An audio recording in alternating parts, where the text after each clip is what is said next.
বন্ধুরা চলে এসেছি মাঠের দিকে একটু। দেখো প্রচুর হারে তো এবছর মানে আমল এসছে, আর প্রচুর হারে কুয়াশাটা আজকের ফাল্গুনের 15।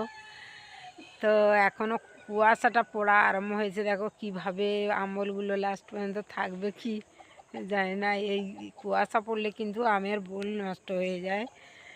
তো সেই জন্য তোমাদের কাছে ভিডিওটা দেওয়া, কিভাবে কুয়াশাটা পড়েছে বলি বন্ধুদের কাছে একটু শেয়ার করি গ্রাম্য পরিবেশটা। দেখো এই দেখো প্রচুর হারে এবছর আমবল এসছে, ওই জন্য বলি বন্ধুদের কাছে একটু শেয়ার করি। আর মাঠের দিকে চলে আসি সকালে। এবছর এখনও এত কুয়াশা আছে, মানে আমের বোলগুলো এসছে আর প্রচুর কুয়াশা। আর আমাদের এই মাঠের পুকুর ধারে কটা আম গাছ ছিল, কলমের গাছ লাগানো ছিল, এত সুন্দর বোল এসছে। আর এই মাঠটা তো জল দেওয়া হয়ে গেছে, ভাবছি এই মাঠে জল দেওয়া হয়ে গেছে আর গাছের গোড়াগুলো জল পাবে, মানে পুকুরটায় জল ভরাট করে দেওয়া হয়েছে। ওই পুকুরতে জল নিয়ে এসে এই পুকুরে ভরা হয়েছে।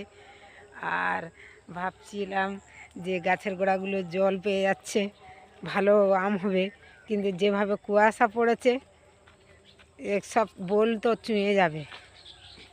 এই দেখো আমার এইখানে কলমের গাছ, তো একদম ছোট গাছ, তো কত সুন্দর লাগছে। দেখো এবছর কীভাবে বোল এসছে। এই দেখো যদি থাকে একেবারে প্রচুর হারে আমের দাম কম হবে, সবাই খাবো ভালো, সবাই খেতে পাবে কম, যারা কিনে খায় কম দামে পাবে। তো এই পর্যন্ত ভিডিওটা, আবার দেখা হবে পরের ভিডিওতে। টাটা, সবাই ভালো থাকবে। একটু প্রাকৃতিকটা দেখিয়ে দিলাম, কেমন লাগছে কমেন্ট করে জানাবে। একেবারে অন্ধকার হয়ে আছে।